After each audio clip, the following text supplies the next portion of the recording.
হয়েছে। আচ্ছা, আপনাদের মনে প্রশ্ন জাগবে, জাগবে না? একটা হেড মুরগি মানুষ বলছে খিলাবো না, বাকি সবাইকে খিলাবো, মনটা খারাপ হবে কি হবে না? তুই কেন খিলাবি না বাবা? তুই কেন খিলাবি না? এবার চাচাকে বলছে ভাতিজা মুরগি যা, ভালো করে শুনেন। হাদিস বলতে লাগলো ভাতিজা আবার মুরগি, চাচা আপনারা যে সিদ্ধান্ত করছেন সেটা আমার পছন্দ হলো না, শরীয়ত এটাকে গ্রহণ করে নাই। নবীজি বলছে আনতা ওয়া মালুকা লিআবিকা, তুমিও তোমার বাপের, তোমার মালগুলো তোমার বাপের। চাচা যতদিন আমার বাপ বেঁচে আছে আমরাই তো আমার বাপের, তাহলে আমাদের মালগুলো কার? বলুন বলুন, কথা বলে না। নবী বলছেন তোমরা তোমার বাপের, তাহলে বাপ বেঁচে আছে, আমরা যদি বাপের হয় আমাদের মালগুলো কার? বাপের হলো। নবীজিকে বলতে এবার সুরাতটা বলছে, মুনি সাহেব বলছে বাবা আচ্ছা চাচা আমরা আমার বাপের, আমাদের মালগুলো আমার বাপের। বাপের মাল বাপ কেন পালি খাবে? আমার বাপ কি ফকির নাকি যে জাগির খাবে? ও চাচা আমার বাপ কি ফকির যে একদিন একদিন পালি খাবে? আমার বাপ বিরাট বড় লোক, 7টা বেটা আছে, ও আমার জমিদার বাপ কেন পালি কেন খাবে? চাচা আপনাদের এই সিস্টেম মানতে পারলাম না। আমার বাপ যখন যার বাড়িতে যে বলবে ভাত খুল, এখন ভাত দিতে হবে, কোথা পাবে কি করে দিবে সেটা তার ব্যাপার, কিন্তু আমার বাপ ফকির নয় যে পালি কেন খাবে? বাপ ফকির। নবীজি বলছেন তোমার বাপের, তোমার সন্তান তোমার বাপের, অতএব তোমার বডিটাই তোমার বাপের, অতএব সে বাপের সঙ্গে ধুমকে কথা বলবে না, বলবে না, বলবে না। সবাই অ্যাটেনশন নাও, একবার দেখেন। এটা উপন্যাস বলছি আপনাদেরকে, উপন্যাস বলছি, একটা উপন্যাস বলছি আপনাদেরকে, শুনেন শুনেন। এখান থেকে রোতোয়া কত কিলোমিটার হবে? 4, ধরেন 3 থেকে 4, একটা তো হবেই। আচ্ছা না 4 কিলোমিটার, ওটা আমাকে বিরক্ত লাগে, ওটা লাগতো জুমার দিন 8 ঘন্টা দিয়ে থেকে, তাতে বিরক্ত লাগছে তো। 4 কিলোমিটার। এখন এই কুঠিবাড়া এখানকার একটা 4 বছর বা 3 বছরের একটা ছেলে, ঠান্ডা জ্বর সর্দি অনেক রকম রোগ। আচ্ছা ছেলেটা কাঁদছে, ওষুধ আনতে হবে, কে আনতে যাবে? বাবা যাবে। কে যাবে বলো? বাবা। রোতোয়া নিয়ে নিচ্ছে বাপ, তখন তো আর গরিব মানুষ, সাইকেলে করে সামনে বসিয়েছে, সাইকেলে মাঠে মাঠে মাঠে মাঠে রোতোয়া ডাক্তারখানায় নিয়েছে বেটাকে।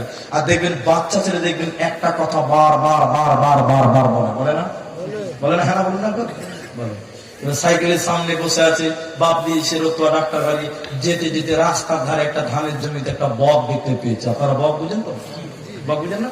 ব্যাং আর মাছ খায়, সাদা, দেখবেন যখন ধানের জমিতে থাকবে দেখবেন সু করে থাকবে, তুমি ভদ্রলোক তাহাজ্জুদে দাঁড়িয়েছে, কোনো নড়চড় করে না। আচ্ছা না? এবার বক দেখতে পেয়েছে বাচ্চা ছেলেটা, বাচ্চা ছেলে বক দেখতে পেয়ে সাইকেলের সামনে বসে চলছে। আব্বা এটা কি? তোর বুড়া বাপ বলছে বেটা এটা বক। ফের খানিক্ষণ পর বেটা বলছে বাপ ওটা কি? বাপ বলছে বেটা ওটা বক। ফের খানিক্ষণ কি? একটা বাচ্চা ছেলে একটা জিনিস বার বার বার বার বলে কি বলে না? কেন বলে? বলে। কবার বলেছে জানেন?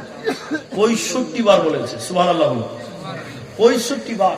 দেখে এরকম কাগজে লিখেছে যে তোর বাপ অসুস্থ, তোমার ছেলে অমুক তারিখে অমুক দিন অসুস্থ ছিল, 4-3 বছর বয়স ছিল, রোতোয়া নিয়ে যেতে যেতে এটা সাইকেলে বসে বসে বক দেখেছিল, 65 বার জিজ্ঞাসা করেছিল, আমি 65 বার উত্তর দিয়েছিলাম। এই 3 বছরের বাচ্চা ছিল, এখন 30 বছর হয়েছে। বাপ জোয়ান থাকবে না বুড়া? ওরা হয়ে গেছে। বাপ চোখে দেখতে পায় না, ঠান্ডা জ্বর প্যারালাইসিস হয়ে গেছে। এবার ঠান্ডাতে কপড়াইছে, বুড়া মানুষ, জ্বর ঠান্ডা হয়ে গেছে। আচ্ছা এই বুড়া বাপকে এবার ডাক্তার বাড়ি নিয়ে যেতে হবে, কে নিয়ে যাবে? ছেলেটা নিয়ে যাবে। এবার ছেলের পালা, কথা বলতে বুঝলেন? এবার ছেলে দেখছে বাপ তো বুড়া মানুষ, সালা সহ্য করতে পারছে না বুড়াকে। এবার বুড়াতে কপড়াইছে, একদিন বাড়িতে রাগারাগি করে বেড ছেলে এসে বলছে কি রাগে তাহলে কি বলছে বুঝতে পারছে না, মানে বলছে তো বাপ বুড়াকে রেডি কর। এত রাগ বাপকে দেখেছে, বুড়াকে রেডি কর। কোন রকম বুড়া থপর করে লাঠি ধর করে লুঙ্গি টুঙ্গি যেমন কোন সোজা করে পালসারের পেছনে বসলো। সুবহানাল্লাহ। আর বাপের পকেটে কাগজটা ভরা আছে। আর ওই জায়গায় দিয়ে রোতোয়া ডাক্তারখানে দিচ্ছে। যেতে যেতে আল্লাহর কারিশমা, যেখানে ছেলে বক দেখেছে ওইখানে বুড়া এবার বক দেখে নিয়েছে। কে দেখেছে বললাম? দেখবেন বুড়া মানুষ বেশি কথা বলে না? আমার নানি বলে গেছে আল্লাহ বুড়িকে মাফ করুন, তো আমার নানি যদি বাড়িতে আসতো আমি আর আমার মেয়ে ভাই বাড়ি ছেড়ে পালিয়ে যেতাম। এত বকত, আল্লাহ বুড়িকে মাফ করুন।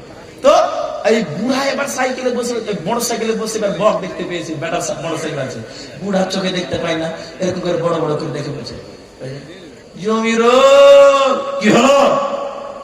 কি রে বেটা? চুপচাপ বসে থাকো, ওটা বক। কি গরম খালি দেখেন না, একবারই চমক মেরে দিয়েছে, বাপ খালি শুকনো ঢুক গেলেন এখানে। কিন্তু বুড়া মানুষ মনে কি থাকছে, ফের খালি চিন্তা করছে, এটা ওইটা কি রে তুমি আবার বলছো, বললাম লক করে থাকো, এটা বক খবর হলো দুবার হয়েছে, খানি খান করে বলছে জমির তোমাকে বারবার বলছি লক করে থাকো, বইকেই সহ্য হয় না, কিন্তু লক করে বেশ থাকো, 3 বার হয়েছে, কিন্তু বুড়া মানুষ ভাই মনে রাখতে পারছে না, খালি খুন করে বলছে বেটা রে তোমার দিকে। আচ্ছা এরকম ধমক দেয় কি দেয় না ছেলেরা, বলো খানা বলো দেয় না, মোটর সাইকেলের পেছন দিকে ধারাত করে পড়ে গেছে, শুকনো ঢুকিলা বলছে এবার মেন জায়গায় এলাম, এবার দেখেন এদিকে। বুড়া এবার পকেট থেকে কাগজটা বের করে বলছে বেটা অমুক দিন তোমার 3 বছর বয়স ছিল, একই রাস্তাতে সাইকেলে বসে তুমি একটা বক দেখেছিলা, সেদিন তোমার 3 বছর ছিল, একবার দুবার 3 বার নয়, সেদিন 65 বার তুমি উত্তর চেয়েছিলা, প্রশ্ন করেছিলা, আমি তোমার বাপ সেদিন 65 বার বিরতিহীন জবাব দিয়েছিলাম, বেটা আজকে জবাব হয়ে গেছ, বুড়া হয়ে গেছি বেটা, আমার 3 বারের পর 4র্থ বার লোড নিতে পারলে না। একটা উপন্যাস বললাম, বুঝার বিষয় বলছে, আপনাকে যেটা আমি বলতে চাইছি শোনেন, বাবা মা কোনদিন সন্তানের উপর বিরক্ত হয়নি, অতএব তোমার বাপ বুড়া হয়ে গেছে, বাপের প্রতি বিরক্ত হয় না। তোমার বাপ মা যদি বিরক্ত হতো তুমি এত বড় হতে পারতে না, ছোটবেলায় মারা যেতে। একই রাতে তোমার মায়ের বিছানায়, তোমার মায়ের কোলে তুমি যখন নাবালক ছিলে, মা ভিজায় কাপড় পরে শুয়ে থেকেছে, বিরক্ত হয় না। মা যদি সেদিন বিরক্ত হতো, বাবা যদি সেদিন বিরক্ত হতো, এত বড় মানুষ তুমি আজকে হতে পারতে না। হতে বাবা মায়ের প্রতি কোনোদিন বিরক্ত হবে না। সোয়েলা তোমার বাবা মানুষ খায়, যদি তোমার বাবা মানুষ হয়, তবুও তুমি তাকে কষ্ট দিতে পারবে না, তুমি বারবার তাকে বলো, না শুনলে তুমি গালি দিতে পারবে না, তোমার উপদেশ দেওয়ার দায়িত্ব আছে, তুমি বলো বিচার কারণে আল্লাহ আমার পরে না, বিচার আল্লাহ করবে, মুশরিক আল্লাহ করবে, তুমি শুধু ওসিয়ত করো, খবরদার বাবা মাকে কষ্ট দেবে না। আল্লাহ তাবারক ওয়া তাআলা আদেশ করছেন, দ্বিতীয় নম্বর নবীকে তুমি বলে দাও যারা যেন মা বাপের সঙ্গে ভালো ব্যবহার করে, খবরদার ভুলকে কথা না বলে, নচেতে জান্নাতে যাবে না, পাবে না। 3 নম্বর নিষেধ করছি আল্লাহ, যারা বিয়ে করেছেন নতুন, যারা বিবাহিত জীবনে অতিবাহিত করছেন, তাদেরকে শুনেন গুরুত্বপূর্ণ কথা, ওয়ালা তাকতুলু আওলাদাকুম মিন ইমলাক নাহনু নারযুকুকুম ওয়া ইয়াহুম। দরিদ্রর ভয়ে, খাবারের ভয়ে সন্তান হত্যা করো না, রুজির মালিক আমি আল্লাহ, আমার নাম রাজ্জাক। সবাই বলো রুজির মালিক কে? আল্লাহ। কিন্তু এখন আপনারা বলুন, সন্তানের ভয়ে বাচ্চা নষ্ট করে দেয়, আছে না নাই? হ্যাঁ, একজনের যদি খালি 2টো মেয়ে হয়ে যায়, তাহলে স্ত্রীকে বলছে খবরদার আর ছেলে পেলে লিবি না। যদি 3টে মেয়ে হয়, তাহলে জামাইকে আপাচি লাগবে, পালসার লাগবে, আর বেটি বিয়েতে গয়না গাটি লাগবে। এরকম মন মানসিকতা আছে না? হ্যাঁ না বলুন, বহুত আছে। আল্লাহ বলছেন যারা বিয়ে করবেন শুনেন, আল্লাহ কোরআনে বলছেন সন্তান হত্যা করিও না, তাও আবার খাবারের ভয়ে, রুজির ভয়ে। রুজির মালিক আমি আল্লাহ, আমার নাম রাস্তাঘর। সুবহানাল্লাহ। একটা জিনিস আপনাকে বলছি, এই কথাটা শুনে যান, আপনার বিবাহিত জীবন সুখের হবে। আপনি মনে করেন মেয়ে মানুষ বুঝা, তাই তো? তবে সন্তান হত্যা করা যাবে না। এবার আমি বলছি, তাহলে একটা কানা লোক ও বিয়ে করেছে, ইচ্ছা করলে 5টা 10টা সন্তান জন্ম দিতে পারবে, পারবে না? তাহলে ও কি সন্তান জন্ম দিতেই থাকবে নাকি? মানুষ করতে পারে না, সন্তান জন্ম দিবে? জি না। সন্তান না নেওয়া এটা আলাদা ব্যাপার, আর সন্তান হত্যা করা এটা আলাদা ব্যাপার। কথা ক্লিয়ার হয়েছে আপনারা? হ্যাঁ বলুন একটু। সন্তান নিলাম না, এটা একটা আলাদা ব্যাপার, এটা জায়েজ আছে, এটা জায়েজ আছে। আপনি সন্তান নেবেন না কোনো কারণে, সেটা ব্যাপার আলাদা, জায়েজ আছে। তবে সন্তান হত্যা করলে জান্নাত তো দূরের কথা, জান্নাতের ঘ্রাণও পাবে না। বলুন নাউজুবিল্লাহ। কথাটা কেমন?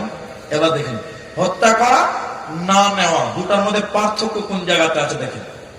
আপনি চিন্তা করলেন স্ত্রী গর্ভে বাচ্চা চলে এসেছে আজকে 5 মাস। এবার স্বামী স্ত্রী রাত্রি যুক্তি করছেন, ভাগো দুটি মেয়ে আছে, ফের 5 মাসের বাচ্চা পেটে, এটাও যদি মেয়ে হয় কেমন গন্ডগোল হবে, সমস্যা দাঁড়িয়ে যাবে, মানুষ করতে পারবো না, বিয়ে শাদী দিতে পারবো না। স্বামী স্ত্রীরা 1:30টার সময় 5 মাসের বাচ্চাকে নিয়ে গবেষণা করতে করতে বলছে, শামসি চলো মালদা চলো, কালকে ক্লিনিকে দিয়ে হসপিটালে যে বাচ্চাটা ওয়াশ করে বের করে নেবে, এরকম আছে না নাই বলো? আছে। যদি কেউ 5 মাস 6 মাস 7 মাস 8 মাসের বাচ্চা অর্থাৎ 4 মাসের পর কোন বাচ্চা যদি ওয়াশ করে বের করে দেয়, হত্যা করে দেয়, ওষুধ খেয়ে নষ্ট করে দেয়, মুফাসসিরিনগণ বলছেন এই স্বামী স্ত্রী জান্নাত তো দূরের কথা, জান্নাতের ঘ্রাণও পাবে না। আমি দুটি বলছি আপনাকে, একটা দুটো বলি। এক, মানুষ হত্যা করা কবিরা গুনাহ, সে গুনাহ এদের হয়ে যাবে, এরা মানুষ হত্যা করেছে। দ্বিতীয় নম্বর, আল্লাহর কুদরতকে জবাই করে দিলেন, এর গুনাহ হত্যাকারী হিসেবে কিয়ামতের দিন জবাব দিতে হবে। এজন্য এই স্বামী স্ত্রী জান্নাত পাবে না, পাবে না। এটা মশলা বলি আপনাকে, আমি ফতোয়া দিই না, আমি কোনোদিন জালসাতে প্রশ্ন উত্তর দিই না, তারপরে বলছি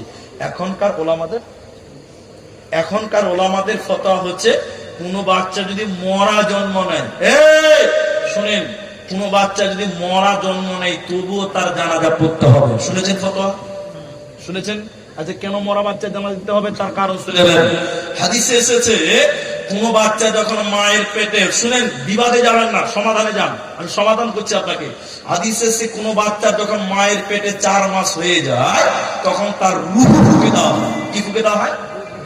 তখন স্বাভাবিক মানুষ দেখবেন, আপনার স্ত্রীকে নিয়ে দিন ডাক্তারখানায় গেছিলেন চেক আপ করার জন্য, স্ত্রীটাকে ডাক্তার কি বলেছিল, আপনার স্ত্রীকে, মা বাচ্চাটা নড়াচড়া করছে, জিজ্ঞাসা করে না? আপনার হ্যাঁ না বলুন না গো, বাচ্চা পেটে নড়াচড়া করে, যদি ওর রুহুই না থাকে, মরা হয়, নড়াচড়া করতে পারবে? পারবে না। তার মানে যেদিন মায়ের পেটে 4 মাস হয়েছে সেদিন রুহু ফুঁকে দেওয়া হয়েছে, তার মানে এখন আপনি যেমন মানুষ তিনিও তেমন মানুষ। এই জন্য 4 মাসের পর যদি মরা বাচ্চা জন্ম নেয়, তার মানে বুঝতে হবে জীবিত মানুষ মরেছে, ওর দাফন কাফন জানাজা সব দিতে হবে। ঠিক আছে না বলুন? বুঝতে পেরেছেন আপনারা? এবার ক্লিয়ার হলেন তো? এজন্য যদি 4 মাসের বাচ্চাকে কেউ হত্যা করে দেয়, এর পরের বাচ্চা হত্যা করে দেয়, হত্যাকারী হিসাবে কিয়ামতের দিন জাহান্নাম যেতে হবে। এবার সন্তান নিলাম না, ভালো করে বুঝেন, স্ত্রীর কাছে যখন যাবেন, মাসলাটা স্বামী স্ত্রী গোপন ব্যাপার, আমি অপিল করতে চাইছি না, ছোট বাচ্চা আছে ইশারাতে বুঝে নেবেন। যখন স্বামী স্ত্রী কাছাকাছি যাবে, এমন অবস্থা অবলম্বন করবেন যেটা করলে স্ত্রী গর্ভে বাচ্চা আসবে না। এখন অনেক রকম জিনিস বের হয়েছে, অনেক ট্যাবলেট বড়ি বের হয়েছে, মিলন করলে পেটে বাচ্চা আসবে না, এই ব্যবস্থা আপনাকে করতে হবে, তাহলে বাচ্চা হত্যা করার গুনাহ থেকে বেঁচে যাবে। আল্লাহ 3 নম্বর বলছে, সন্তান হত্যা করবে না রুজির ভয়ে, রুজির মালিক আমি আল্লাহ, আমার নাম রাজ্জাক। এর উপরে আর একটা কথা বলে আপনাকে আমি আর একটু আগে নিয়ে যাবো, কথাটা শুনেন। আজকে আপনারা কি ইমানের তরফ থেকে বলেন, অন্তর থেকে বলেন, ইমানের সহিত, মেয়ে যদি বেশি হয়, প্রত্যেকটা পুরুষ মানুষ বা মেয়েদের মনটা খারাপ হয় কি হয় না? হয় না? ইমানের সঙ্গে বলুন, হয় না? হয়। মনে করি মেয়ে মানুষ বাড়ি একটা চাপ বোঝা, আল্লাহর কসম করে বলছি, এই ঘটনা আপনি শুনেন, মহিলা মানে হলো বাড়ির জন্য বরকত। সুবহানাল্লাহ বলুন। মেয়েরা কি বললাম? বাড়ির বরকত। প্রমাণ নেবেন? এই কথাটা শুনেন, আপনার কাজে লাগবে। আল্লাহ রসুলের কাছে বিভিন্ন মানুষ বিভিন্ন সমস্যা নিয়ে আসতো না? আসতো কিনা? একটা লোক ভিক্ষা করছে মসজিদে নববীর সামনে, আল্লাহ নবী বলছেন, তুমি ভিক্ষা করছো কেন? লোকটা বলছে, গরিব মানুষ, কিছুই নাই। বলে না, কিছুই নাই, বলে আছে চাদর। কি আছে বলুন? চাদর। আল্লাহ রসুল চাদরটা নিলেন। রতুয়ার মুসলমান মসজিদে নবী চাদর নিয়ে দাঁড়িয়ে বললেন, এই চাদরটা বিক্রি হবে, কে কত দাম দিবে বলো? ও বলছে 3 টাকা দিব, ও বলছে 5 টাকা দিব। আল্লাহ রসুল বলছে, টাকাটা দাও। 5 টাকা দিয়ে, কথা মনে বলছি, চাদর বিক্রি করে দিয়ে ওকে একটা কুড়োল কিনে দিল। আবু দাউদ নাসের হাদিস। এই কুড়োল দিয়ে রসুল বললেন, তুমি লকড়ি কাটবে, লকড়ি কেটে বিক্রি করবে, খবরদার তুমি ভিক্ষা করবে না। বলুন সুবহানাল্লাহ। এটা পথ বের করে দিলেন। কে এটা? নবী। তা আল্লাহ রসুলের কাছে এরকম সমস্যা দেখেন, একটা খালি শোনাবো আপনাকে। একটা লোক এসে বলছে, হুজুর খুব গরিব মানুষ, দিনে 3 বেলা খেতে পাইনি, 1 বেলা খাই, আমার জীবনে কোনো উন্নতি নেই, বরকত নাই, কেন নাই? এই সমস্যাটার সমাধান চাই। রসুল বলছি গরিব মানুষ বরকত হয় না, বলে না। তখন আল্লাহ রসুল বলছেন, তুমি বিয়ে করেছ? লোকটা বলছে না বিয়ে করিনি। আল্লাহ রসুল বলছেন, ওই জন্যই তোমার বরকত হয় না, বিয়ে করো না, তোমার বরকত হবে। বিশ্বাস আছে আপনাদের? হ্যাঁ বলুন, বিয়ে করলে বরকত হবে, বিশ্বাস আছে তো? বলছে বিয়ে করলে বরকত হবে? বলে হ্যাঁ হবে। এই লোকটা নবীর কথা শুনে যে বাড়িতে বিয়ে করলো, 2 বার খায় না, 1 বার খায়। রসুলের কথা মোতাবেক বিয়ে করলো, 1 বার খায়, ওই খাবারটা ওই স্ত্রী খায়, ওই স্ত্রী 2 বার না খেয়ে থাকে, 3 বেলায় খেতে পায় না, এখানে সেখানে যেখানে সেখানে যা পাই তাই খায়। আপনার বলুন বরকত কমলো না বাড়লো? বলুন কমে গেল তো রাগ উঠবে না? লোকটা রেগে রেগে রেগে রেগে আল্লাহ রসুলের কাছে এসে বলছে, ইয়া রাসূলুল্লাহ, আল্লাহর নবী, হে আল্লাহর রাসূল, আমার বাড়িতে কোনো খায়ের বরকত হয়নি, আমার কোনো বরকত নাই, আমার বরকতের চাকা উল্টা ঘুরছে। বলে কেন? বলে না খেয়ে আছে। আল্লাহ রসুল বলছে, এই তুমি বিয়ে করেছো? লোকটা বলছে, জি আমি বিয়ে করেছি। তারপরে বরকত নাই? বলে না। আল্লাহ রসুল চিন্তা ভাবনা করে বলছে, বিয়ে করার তো বরকত হবে, বিয়ে করেছো বরকত হয়নি মানে? আল্লাহ রসুল চিন্তা ভাবনা করে করে করে করে বলছে, তুমি আর একটা বিয়ে করো। আর বিয়ে করবে? আপনার বিয়ে করবে? তখন কান ধরে বলছে, দাঁড়িয়ে গিয়ে বলছে, হুজুর মাফ করেন, আর লাগবে না, আর বড় লোক হতে চাই না, 1 বিয়ে করে বুঝে নিয়েছি কত জ্বালা, আর বিয়ে শাদী করতে পারো না, চল না। আল্লাহ রসুল বলছে, তুমি দাঁড়াও, বিয়ে করো না, তোমার বরকত হবে। লোকটা বলছে, জি না বিয়ে করো না। না বিয়ে করো, তোমার বরকত হবে। রসুলের কথা শুনে বলছে যে বিয়ে যখন করতে বলছে, ঠিক আছে বিয়ে আর একটা করবো। আর একটা বিয়ে করেছে, বেচারা 2 স্ত্রী ওকে বাড়ি থেকে বের করে দিয়েছে, না খেয়ে রেখেছে। আচ্ছা আপনারা আর একবার বলুন, বরকত বাড়লো না কমলো? এবার রাখবে না বাড়বে? আরো রেগে গেছে। এবার লোকটা আবার রসুলের কাছে এসে বলছে, ইয়া রাসূলুল্লাহ, হে আল্লাহর নবী, আমার বাড়িতে কোনো উন্নতি নেই, না খেয়েছি, স্ত্রীরা আমাকে বের করে দিয়েছে, সমাধান চাই। আল্লাহ রসুল বলছে, তুমি আরো বিয়ে করেছিলে? জি, 2টা বউ বাড়িতে আছে। আল্লাহ রসুল চিন্তা ভাবনা করে বলছে, 2টা বউ, তাও তোমার বরকত হলো না? আল্লাহ রসুল অনেকক্ষণ চিন্তা ভাবনা করে বলছে, তুমি আর একটা বিয়ে করো। আপনারা কোন বিয়ে করবে? লোকটা কোনো কথা না বলে বলছে, আসসালামু আলাইকুম হুজুর, চললাম, আর সমাধান লাগবে না। আল্লাহ নবী বলছে, তুমি বিয়ে করো, মহিলার আমার এই বরকত, এটা আপনাকে প্রমাণ করতে চাই, শুনেন। আল্লাহ রাসূল বারবার বলছে বিয়ে করো। লোকটা বলছে, না হুজুর বিয়ে করবো না, খুব কষ্টে আছি, আর বিয়ে করবো না। বারবার যখন নবী বলেন বরকত হবে, তখন লোকটা বলছে, মরে তো কিছু, তো বিয়ে করে মরি। আর একটা বিয়ে করে নিল, আর রসুলের কাছে আসলো না। অনেক সঙ্গে দেখা হলো। আল্লাহ রসুল তখন বলছে, কি ব্যাপার, 2 দিন পর পর পর পর পর পর রেগে রেগে রেগে রেগে চলে আসছি না, আর হঠাৎ তুমি নাই হয়ে গেলে কি ব্যাপার? তখন বলছে, হুজুর এখন বর্তমানে আমার যে অবস্থা, নরেন্দ্র মোদীর মতন ব্যাপার, রসের অঙ্ক কি করে মিলল? ইয়া রাসূলুল্লাহ, প্রথম মেয়ে বিয়ে করলাম, বাড়ির বরকত কমে গেল, না খেয়ে থাকলাম। দ্বিতীয় বিয়ে করলাম, বাড়ি থেকে বের করে দিল, নবী গো, কোনো বরকত হলো না। আপনার কথাই যখন 3 বিয়ে করলাম, তৃতীয় মেয়েটা, তৃতীয় বিবিটা খেজুর গাছের পাতা দিয়ে চাটাই বোনাতে জানতো। আপনারা চাটাই বুঝে কিনা? চাটাই বলে কি বলে? চাটাই বলে, অনেক জায়গায় পাটি বলে। নবী গো, তৃতীয় মেয়েটা খেজুর গাছের পাতা দিয়ে চাটাই বোনাতে জানতো। এখনকার মেয়েরা জানে না, আগেকার মেয়েরা জানতো, চাটাই বোনাতে জানতো, পাটি বোনাতে জানতো। ওর দেখে দেখে আমার আগের 2 স্ত্রী শিখে নিয়েছে। এখন 3 স্ত্রী পাটি বুনিয়ে বিক্রি করে, আর আমি পায়ের উপরে পা তুলে বসে বসে খাই, কামাই করতে হয়েছে না। বরকত ভালো কি ভালো না? সুবহানাল্লাহ বলুন। বরকত ভালো না? তার মানে এখন যার বরকত হবে না, ঘন ঘন বিয়ে করে নাকি? কালকে রত থানা আমাকে বানবে, কিন্তু মুরবি তুমি কি বলেছ? হ্যাঁ, এটা রসুলের জন্য নিয়ামত ছিল, মুজিজা ছিল। বলতে চাইছিলাম মহিলা বাড়ির বরকত। যেদিন বাড়ির মেয়েটা বাড়ি থেকে বিয়ে নিয়ে যাবে, মনে করতে হবে বাড়ির বরকত কমে গেল, স্বামীর ঘরে গেল, তার বাড়িতে বরকত বাড়বে। বলে কেন? ওই মেয়েটার যার বুঝি আর স্বামীর মাধ্যমে তার বাড়িতে আসবে। ওকে জন্য আল্লাহ বলছে, মেয়ে হয়েছে, মন খারাপ করার কিছু নাই। আল্লাহ তাবারাক ওয়া তাআলা বলেন, বুঝির ভয়ে সন্তান হত্যা করবে না। বুঝির মালিক আমি আল্লাহ, আমার নাম রাজ্জাক। 4 নম্বর শুনে আল্লাহ তাকতুলু আওলাদাকুম মিন ইমলাক নাহনু নারযুকুকুম ওয়া ইয়্যাহুম ওয়া লা তাকরাবুল ফাহিশা মা জাহারা মিনহা ওয়া মা বাতান ওয়া লা তাকতুলু নাফসাল্লাতী হারামাল্লাহু ইল্লা বিল হাক্কি। ভাইরা আমার 2 মিনিটে শুনলেন এই কথাটা। 4 নম্বরটা আল্লাহ বলছেন প্রকাশ্যে হোক কিংবা গোপনে হোক ফাহিশাকার গুনার কাজের কাছে তোমরা যাবে না। প্রকাশ্যে হোক চাই গোপনে হোক, কারণ আমি আল্লাহর কাছে গোপন বলতে কিছু হয় না। রাত 3টার সময় এই বাগান গ্রামের ভিতর দিয়ে যাচ্ছেন, আম গাছের আম দেখে লোক হলো চুরি করলেন, কেউ দেখতে পেল না, আপনি বড় খুশি। কিন্তু আল্লাহ বলছে হতভাগা, সারা পৃথিবী ঘুমিয়েছিল কিন্তু আমি আল্লাহ ঘুমাই না, আমি সব দেখতে পাই রে বান্দা, অতএব আমার কাছে গোপন করা যায় না। এজন্য আল্লাহ বলছে প্রকাশ্যে হোক কিংবা গোপনে হোক ফাহিশাকার গুনার কাজের কাছে তোমরা যাবে না।